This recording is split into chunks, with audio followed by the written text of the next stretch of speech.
the Honest Edit podcast, unpacking the truth about life's messes, one honest conversation at a time.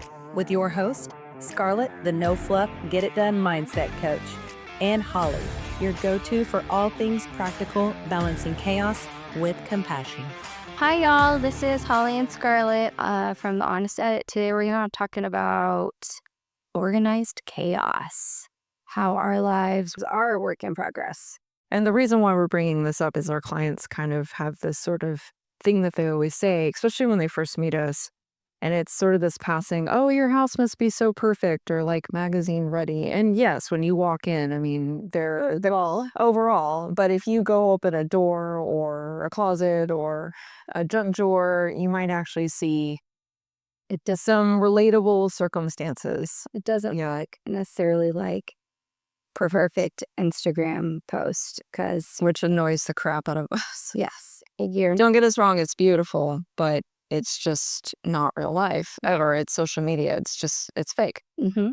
I was having a conversation with my mom friends the other day about laundry, and they were all kind of down on themselves because the laundry piles and they haven't had time to fold, and the kids don't have matching socks and all the things. And so I took a video of my closet and my kids' closet and sent it to them so they knew that even the professional that does this for a living is not Instagram ready. There are days. There's stuff that's not folded. There is stuff laying on the back of chairs. I go home after I get my kiddo in bed, my husband and I go to our room, which is the folding command center. Mm-hmm. Put everything out on the bed, fold. Sometimes it lives in the basket for a day or two, depending on what's going on. So I think some weeks are really good and I feel really productive and everything's cleaned up and tidy. And some weeks I'm just like, I don't have any more fucks to give this week about this space. And I think that's rolling into really what is the definition of organization. And I think that's so personal. It's like whatever is organized to you may not be what is organized to me, but it's really on how you feel in your space, whether that's work or home. And if you're walking in your space and you're feeling stressed out and that automatically puts you in a bad mood or puts you in some sort of like, oh, I just don't want to be here, or this sucks, or whatever, and you can't focus on your task at hand or relaxing or whatever, then you're unorganized, right? But maybe having that basket in your room is like the only task that you need to do, and that's okay if it sits there overnight and you get to it like the next day or whatever, right? So it's just kind of however you feel in your space. Right. And a lot of our clients have gotten to the point where they're just so overwhelmed and it's a lot of task and it's a lot of work and they don't know how to approach it. Well, luckily for me, for most of my life, I grew up kind of with a hoarder dad situation. And so we had a lot of stuff everywhere. And I was always trying to get rid of stuff. And even today, my kid and husband get on to me because they're like, where did this go? And I was like, oh, I threw it away. I will say we're all organized. As organizers, we're notorious for kind of like letting go and giving it to something else. Yeah. But yeah. I love purging and I love doing a declutter. And so I don't like pick a day to do it. It's just like, oh, if I open the junk drawer and there's too much stuff in there, I will just sit there. For me, like folding laundry. Yeah. It's just being intentional and mindful. Yeah, I could take 5 minutes and just kind of do this junk drawer. Yeah. And I think that's a great segue into just like maintenance in general. But yeah, it's just that just do it now. Like, why would you plan to do this on Saturday and make a mountain out of a molehill? And so the just do it now doesn't live in my brain at 9:00 at night when I should just put the laundry away. It's more of like during the daylight hours.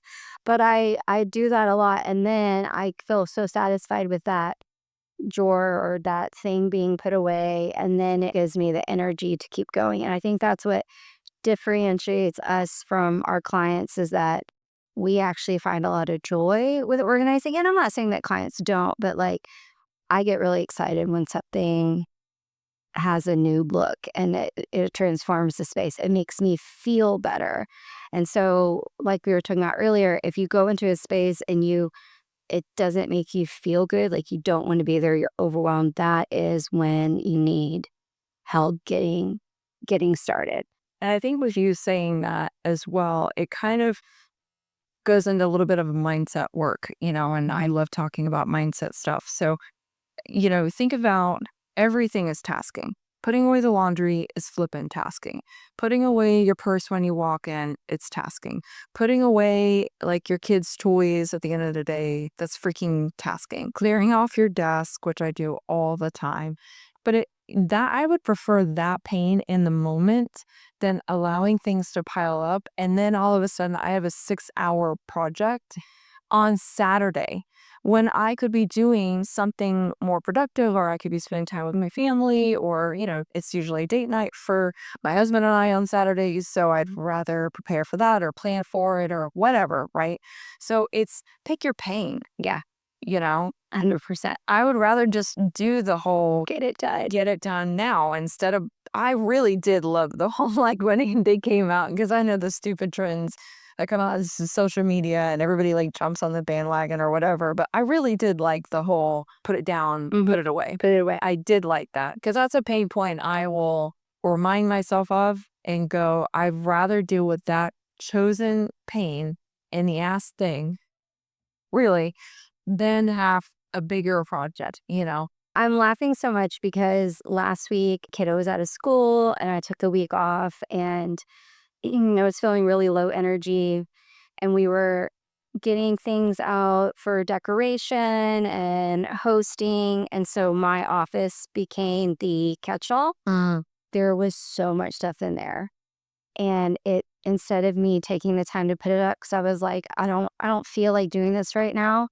It literally took me all day on Monday and Tuesday to reorganize my office, get everything where it needed to go. And with that too, I was on calls and making labels and, doing other business stuff. And then that turned into reorganizing my office closet.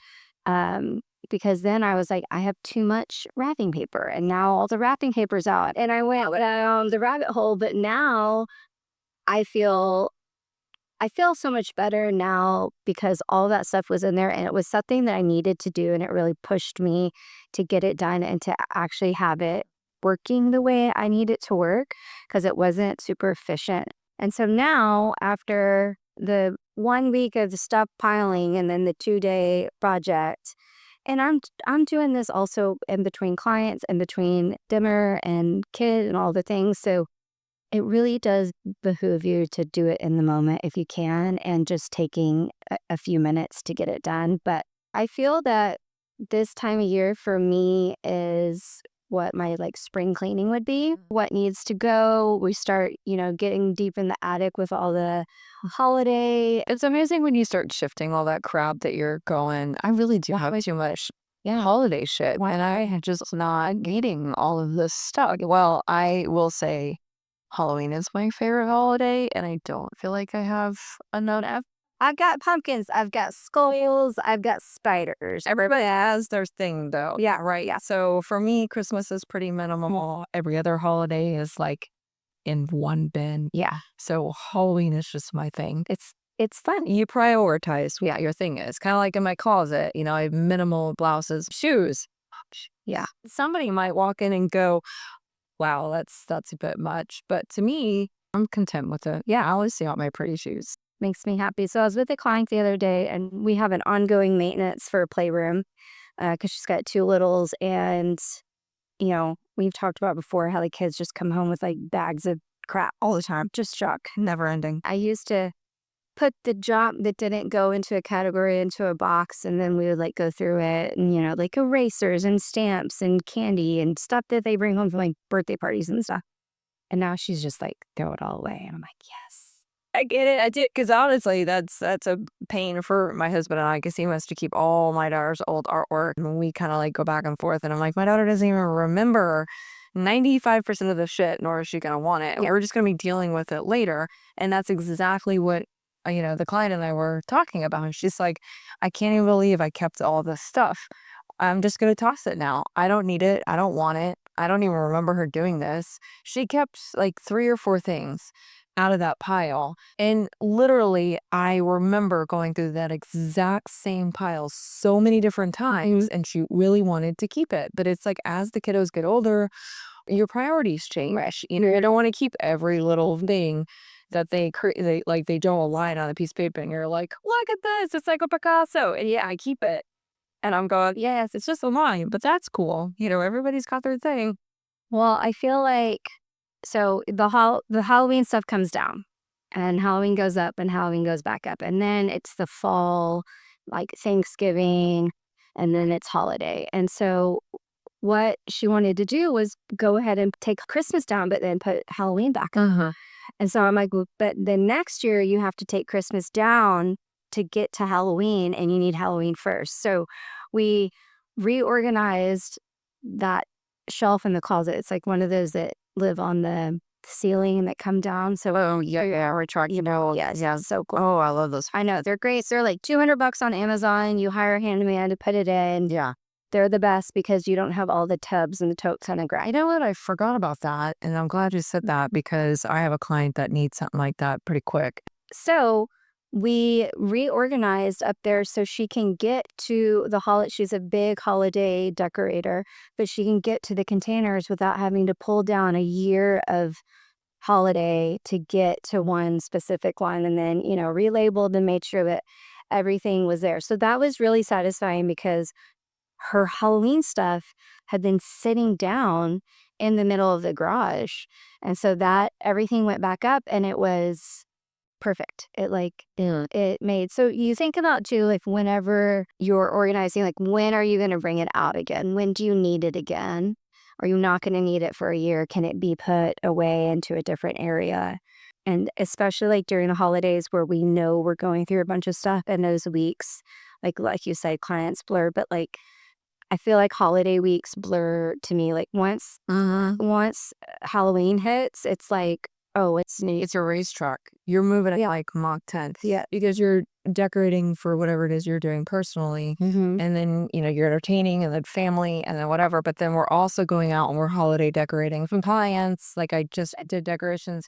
I do too. But after my like 20th tree, I kind of get a lot of, I'm like, oh my, I gotta find needles in places I shouldn't be finding needles in, and I've got constant glitter all over me. Like I look like an ornament by the end of this. Do you find that like you have to put your tree up before your home decorations up before you start decorating? For me, if I do a couple of those sessions, then I'm like, I don't want to put my tree up. I don't want to do my Christmas. I typically don't want to put up Christmas stuff. It's really, I do it for my husband and my daughter because they love Christmas so much. And don't get me wrong, I'm not like bar humbug. I like Christmas. Yeah. Before Jim and I had Max, we would travel every holiday because we were dual income, no kids. And we were like, we are in the prime of our life of going somewhere and not having to deal with any of the stuff. So we'd be on a beach somewhere. And then when I had Max, my friend actually gave us a tree. She's like, now that you have a kid, you must have a Christmas tree. And I'm like, huh? Now I had to figure out where to put this stuff. And so over the last 5 years, the Christmas box, there are lights now. It has grown. So I think you also have to find, where it feels good in your energy for doing it. And if you pre-plan on that. And then take the time too. Once you're pulling stuff down, see what needs to be purged, see what's like, if it's broken, get rid of it. Yes. And I'm very much like, when you're decorating, you're like in the moment, you're putting on the Christmas music. I mean, for normal people, and then let's get out the eggnog and the family gets around and we all decorate the Christmas tree and all the fun stuff, right? But I'm really when you go to put it away, organize it. So if it doesn't make sense to you, like for me, I'm sort of focusing more on that and trying to make it fun for myself because I'm having to haul everything down like the ladder of the attic, then the stairs, and I'm a control freak and I want to do it, even though my husband's always like, can I help you? And I'm going, oh, I got it. But then, I'm like, I don't want to do it at all.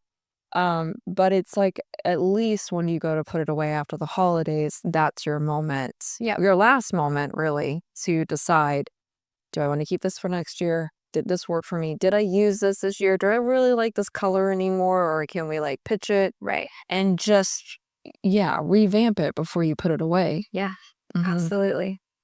I like that because you're gonna waste more time in the back end with it. I mean, every week it seems like a busy week, you know? Mhm. And so really taking the intention of following your systems, doing your tasking, Mhm. finding the balance of, yes, I fold the laundry, it's going to live in the basket tonight. I'll do it in the morning, or I'm going to do it right now, and not stressing yourself out in already a stressed space. But we talk about giving grace to yourself, but then at the same flip side, like in my coaching, I will tell, our clients, like, give yourself a grace. Like, it's okay if you get to that laundry basket, like you were saying in the morning, but then at the same time, don't let it sit. And you know when something is about to get piled up. You know your house well enough to know that when you're just throwing crap in a corner, like that's building. And then at that point, you're going to have that 5-6 hour project. Right. I think you and I are a bit more intentional about it because we literally walk into spaces and we quote it. We know that this is going to take 4 hours to do. We know that this kitchen's going to take 12 hours to complete. You know what I mean? So we even have to think more about it because when I walk into my office, like you were saying about yours, which I do have a habit of, if we have a party, to throw everything into my closet that is out and deal with it later. So it does get overwhelming for me too, even in my office space. But to really say, okay, here's my benchmark. I can give myself the grace for a day or two or whatever, but then here's my benchmark of, oh, this is starting to get a little bit much, and I need to take a few minutes. Mm-hmm. Because even if my closet does get messy, I know where that benchmark is, and I can go in there and take less than an hour and revamp it. Right. And so it's just really knowing that sliding scale. Yep. Grace, benchmark. And then if you've hit over the benchmark, you have to call them professionals. That's here. Like, well, us preferably. But it is, I have a chuckle a lot because my mom girlfriends and even my single friends, they're like, oh, come over and help me organize this drawer. Your house looks so great. And I'm like, well, there's still the behind the scenes. Like, it's not whatever the perfect is. It's not Instagram worthy. It's not, it's a balance of what works for our lifestyle. And so my office was stressing me out. And that's like the point of like, okay, I can't live like this. And again, we do this work all of the time. We're always out doing this work. And so sometimes I don't want to do it at my house. I want to go home and go to bed or hang out with my kid or take a hot bath by myself or play with a dog. And I don't want to do those things. And so I do set myself a benchmark. I'm like, okay, I'm going to let it go like this. And then because giving yourself grace, I think grace is such a beautiful word. And I started saying that to myself when I got pregnant. And that's kind of been like my mantra of like, you're being productive, you're doing a lot, but also like everything's not going to be where it lives all of the time. It's like we have a basket of crafts that we did over the holidays and over Thanksgiving, and it lives out because this is like our craft time. We do crafts for family members temporary. And so it's on the kitchen counter, and y'all know my kitchen counter is sacred, needs to be cleared off, that I'm letting that basket live there because it's also accessible for my friends or from the family. So yeah, it's everything's a work in progress. So it doesn't have to be perfect. We have to find another word than perfect. Or balance. I don't like the word balance either. Everybody's always trying to balance work life and family life. You're just living life. I mean, just don't be stressed out. Just have good energy in your space. Feel good about what you've accomplished and what you have. And, if there's a pile there, just put it in your brain of, I'm going to do this pile in the morning and get that knocked out. So if you don't do the whole, don't put it down, put it away thing. Put it away. It's really just know your sliding scale. Yeah. Know your grace and know your benchmark. that's what I feel like it really is. Yeah. I mean, there really is no freaking balance to life. I just find it humorous when people go, oh, I just want to find balance. And I go, I mean, yeah, I get it. That's like a perfect world. Yeah. But just do your sliding scale. Like, what makes sense? Like, when you start to feel stressed out about your space, do something about it. Yeah. When it's still a bit minimal and not when it gets to where it's truly too overwhelming. Yeah. It's literally just something you're intentional about and you're honest with yourself about and you're prioritizing the pain points. I'd rather just put this away now because I know things are starting to pile up and get the family involved. Right. Or if it's you by yourself, you're going to have a little bit more time. So just do it. Yeah. And you'll feel better. Yeah. I like it. Mm-hmm. Well, good luck, guys. Yeah. Just know we're not perfect. It's always work in progress. I feel like we're always saying that.